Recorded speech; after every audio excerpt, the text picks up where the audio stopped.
That edifice was built, according to his theory, within the period of the second stage of the progress of Masonry. Now, that stage, which was inaugurated by Moses, was represented by the fellow crafts degree.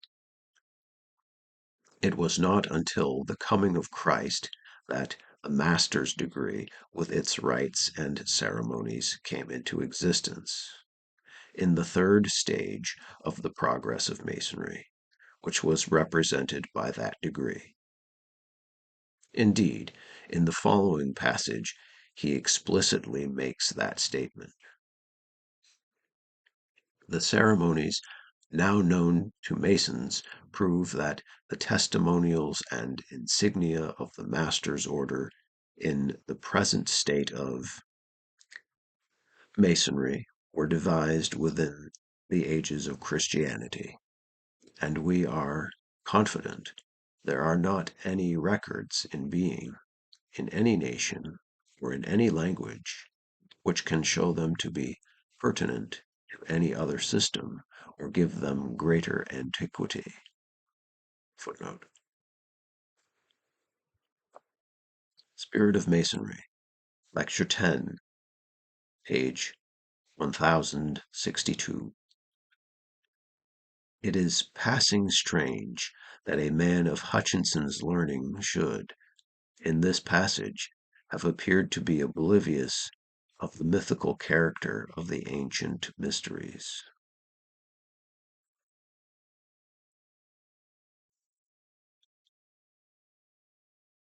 We cannot explain this language with any respect for consistency and for the meaning of the words except by adopting the following explanation of the Hutchinsonian theory.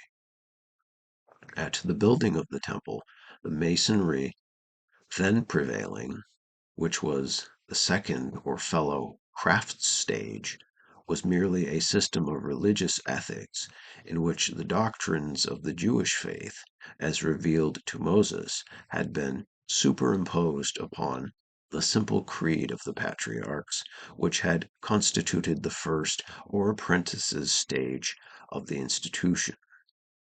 There was at that time no knowledge of the legend of Hiram Abiff, which was a myth subsequently introduced in the third or master's stage of the progress of the order. It was not until after the advent of Jesus Christ, within the ages of Christianity, that the death and raising of the master builder was devised as a mythical symbol to constitute what Hutchinson calls the testimonials and insignia of the master's order. The myth or legend thus fabricated was to be used as a symbol of the change which took place in the religious system of Masonry when the third stage of its progress was inaugurated by the invention of the master's degree. Here again, Hutchinson differs from all the writers who preceded or have followed him.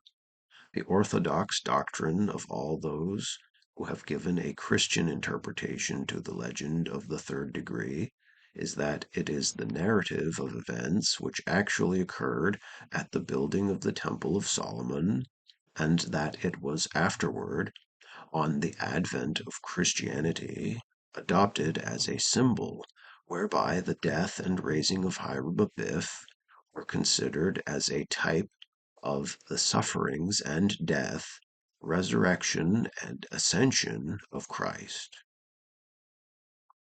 No words of Hutchinson give expression to any such idea.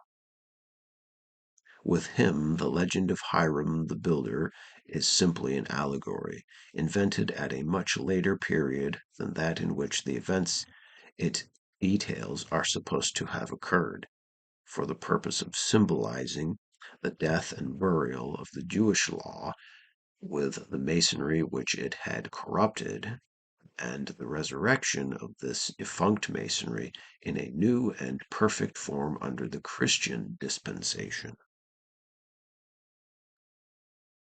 Such is the Hutchinsonian theory of the origin and progress of Masonry.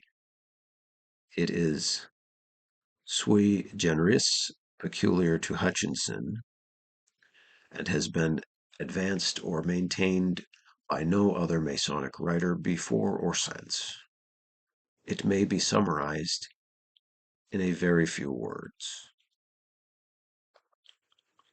Masonry was first taught by Adam after the fall to his descendants and continued through the patriarchal age. It consisted of a simple code of ethics, teaching only a belief in the God of nature. It was the Masonry of the entered apprentice. It was enlarged by Moses and confirmed by Solomon, and thus lasted until the era of Christ. To its expanded code of ethics was added a number of symbols derived from the Egyptian priesthood.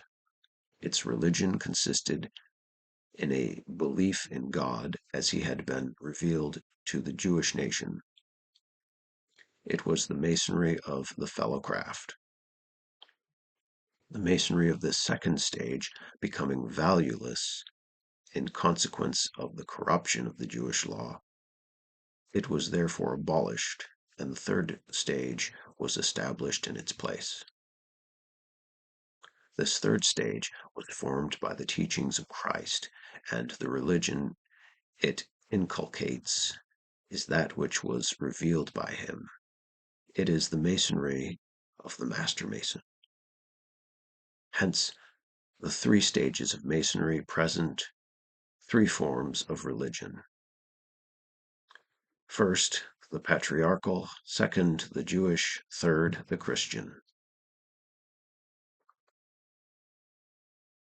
Masonry, having thus reached its ultimate stage of progress, has continued in this last form to the present day.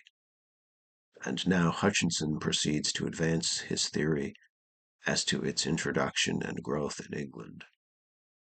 He had already accounted for its extension into other quarters of the world in consequence of the dispersion and travels of King Solomon's Masons after the completion of the temple. He thinks that during the first stage of Masonry, patriarchal, its principles were taught and practiced by the Druids. They received them from the Phoenicians, who visited England for trading purposes in very remote antiquity. The second stage, the Judaic, was with its ceremonials introduced among them by the Masons of Solomon after the building of the temple, but at what precise period he cannot determine. The third and perfect form, as developed in the third stage, must have been adopted upon the conversion of the Druidical worshippers to Christianity, having been introduced into England, as we should infer, by the Christian missionaries who came from Rome into that country. While Hutchinson denies that there was ever any connection between the operative and the speculative Masons, he admits that among the former there might have been a few of the latter. He accounts for this fact in the following manner. After Christianity had become the popular religion of England, the ecclesiastics employed themselves in founding religious houses and in building churches. From the duty of assisting in this pious work, no man of whatever rank or profession was exempted. There were also a set of men called holy work folk, to whom were assigned certain lands which they held by the tenure of repairing, building, or defending churches and sepulchres, for which labors they were released from all feudal and military services. These men were stonecutters and builders, and might, he thinks, have been speculative masons, and were probably selected from that body. These men, he says, come the nearest to a similitude of Solomon's Masons and the title of free and accepted Masons of any degree of architects we have gained any knowledge of. But he professes his ignorance whether their initiation was attended with peculiar ceremonies, or by what laws they were regulated. That they had any connection with the speculative order, whose origin from Adam he had been tracing, is denied. Finally, he attributes the moral precepts of the Masonry of the present day to the school of Pythagoras and to the Basilidians, a sect of Christians who flourished in the 2nd century. For this opinion, so far as relates to Pythagoras, he is indebted to the celebrated Leyland manuscript, of whose genuineness he had not the slightest doubt. These precepts and the Egyptian symbols introduced by Moses with Jewish additions constitute the system of modern Masonry, which has, however, been perfected by a Christian doctrine. Such is the theory of Hutchinson as to the origin and progress of speculative Masonry. That it has been accepted as a whole by no other writer is not surprising, as it not only is not supported by the facts of history, but is actually contradicted by every Masonic document that is extant.